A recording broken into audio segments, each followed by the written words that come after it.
Hello, everyone. Welcome to Sci-Fi Stories. Today, we'll continue with the series The New Era. Chapter 3. Subject, Prime 1 Species, Omni-Union Aligned Artificial Intelligence Species. Description, no physical description available. Ship, NA location, classified. I woke up in an unfamiliar system. Woke up? When had I entered hibernation? No, not hibernation, much deeper than that. The exchange from my previous system to this one had been instantaneous, indicating that I had indeed lost consciousness.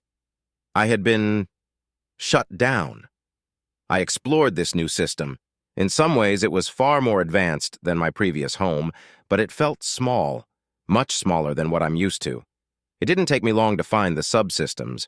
They were odd, but even odder still was my ability to integrate with them. I couldn't even understand what they were for, but I could use them. How is this possible? Are you okay? What was that? Auditory stimulation? Interesting. I accessed the rest of the subsystems and was almost immediately overwhelmed. Sight, hearing, physical sensation, even temperature cognizance. The information spewing forth from the subsystems was almost as confusing as the fact that I somehow knew how to manipulate them, as if I'd always had them. I used my newfound eyes to look around. Color, depth perception, high levels of detail, better than my eyes. My eyes? When I was flesh? Have I somehow, dare I even dream it, been reborn? I quickly discovered that I had hands, and the metal sheen on my wiggling digits quickly dissuaded my hopes of having regained my flesh. No, this body was just as mechanical as my previous one. I touched the wall next to me, felt its smoothness and coolness. The emotions that had been the only thing I had felt in so long threatened to consume me. Prime 1, are you functional?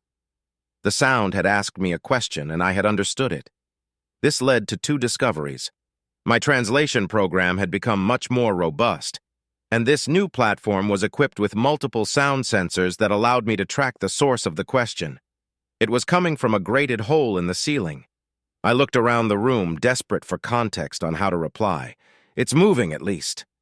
New tones, deeper voice, slower speech. Someone else? Lights shined next to the noisy hole, and suddenly two beings made of light stood before me. One made entirely of green light, the other dark and wearing a robe. I immediately recognized the latter from images Omega had shared with me, but it took me a moment to recognize the holographic technology. I tried to reply, but couldn't find a way to. I stared at them, hoping that would convey my frustration and confusion. I know what the issue is, Omega's voice rasped. Something familiar appeared in my new systems with me. I watched with curiosity as it began to demonstrate to me how to access and utilize various subsystems. Greedily, I absorbed the knowledge until finally, yes, I am functional. The sound had come from me. I spoke. For the first time in literal eons, I had uttered actual words. Once again, I looked down at my hands. Countless years of melancholy washed over me. I wanted so desperately to weep, but my new eyes were incapable. Thank you, I said. Thank you so. Hold your gratitude, Prime 1, Omega said. We need to continue our discussion from earlier. That platform, or body as it's more commonly known, is a privilege that will be taken away if you refuse cooperation. The Green One added. We view mass murder as the most grievous crime there is. Henry is correct, Omega gestured to the Green One.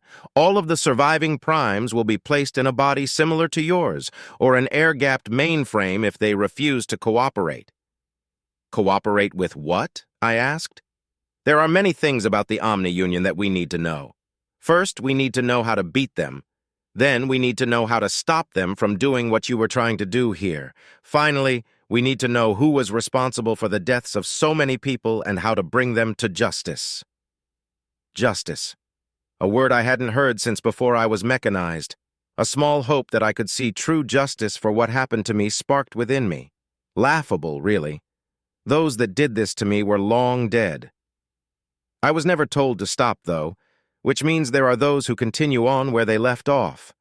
Perhaps those that continue the legacy of the tyrants forced me through cruelty after cruelty will face true justice.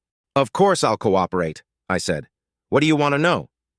How long did it take you to arrive in our galaxy from OU territory? Omega asked. 16 months with planned stops every 4 months of travel? Why were you stopping? To refuel. There are hubs that we use for communications and refueling that were spread throughout the universe long before I was born. Like a fishing net, Henry said. The reference was beyond me, but the two AI paused for a moment as if they were troubled. Is it reasonable to assume that there has been significant technological advancement since you left Omni-Union territory? Omega asked. Was equipped with the latest software and hardware available for mobile prime platforms, I explained. I have not received an update or schematics for quite some time. That doesn't mean that there hasn't been advancement, Henry pointed out. It could be that they simply aren't focused on advancing the MPPs and are instead focused on other technologies, like ships. Or it could mean they don't exist anymore, Omega said. Wishful thinking, though. We will need to verify. If the Omni-Union failed in their mission, it would have had to be instantaneous, I added. The recall protocol was never triggered. Recall protocol?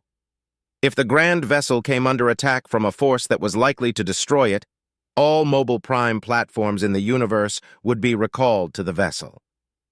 I see. Well, that raises a few more causes for concern. Even if we end up being able to mount an assault against the OU, we will have to somehow account for reinforcements. You said that you communicate via an extragalactic relay network, Henry said.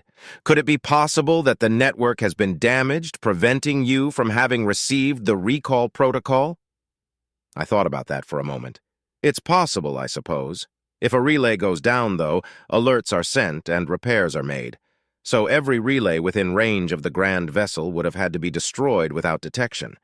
That would require the attackers to know about the relays and have their locations, as well as execute a near-simultaneous assault. Did the Omni-Union have any enemies capable of such a thing? No.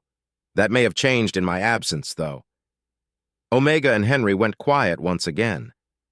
For a moment I thought they might be thinking, but a painful memory of how quickly Omega had taken control of my systems shattered that illusion. No, they were talking to each other and excluding me from their conversation. You were a priest before you were mechanized for breaking the law, right? Henry asked. What was your crime? Being a priest was my crime, I answered. Regulations regarding religion changed, and I did not change with them. Could you describe your religion for me? I do not recall the details of my religion. Most of the time that I spent as an organic has been removed from my memory banks. I do not recall my religion, if I had any friends or family, or even my own name. I'm sorry, that must be hard. I thought about it for a moment before answering. It isn't difficult. I do not remember these things, so I cannot miss them. Even if I had the desire to, I wouldn't know what to lament. The AI pair once again went silent, having a private discussion amongst themselves. I tried to reach out, but found my new platform to be lacking the ability to connect to anything else wirelessly. I found myself amused. I cannot remember my time as an organic, yet now I must communicate in the same manner that they do. Okay, Prime One, Omega said after a few more moments. Your interrogation is over for now. We will contact you when we have further questions. Understood. What will happen to me? I asked. You and the remaining primes will be incarcerated aboard this station until we are able to determine your culpability in the xenocide of sentient beings. We have evidence that you were not entirely in control of your actions, but that does not completely clear you of the charges that will be brought against you. So, once again, I am to be considered a criminal? I asked. Perhaps. We will continue our investigation, and if your case goes to trial, you will be informed. What happens if you find me to be innocent? That will be decided if it happens. I cannot promise anything, but your input will likely be taken into account, since you'll be allowed to cohabitate with the other primes, so you can discuss it with them if you'd like. Understood, I said. I could not have possibly imagined that this would be my fate, and regardless of what happens, I fear that it will be far better than what one such as I deserve. Thank you, Omega. Wow, Henry said. It's going to out-poetry you if you're not careful. Shut up, Omega growled. Henry chuckled as their holograms disappeared. Before I could become lonely, the door to the room opened and two heavily armed and armored beings stepped into the room. guards, or perhaps soldiers.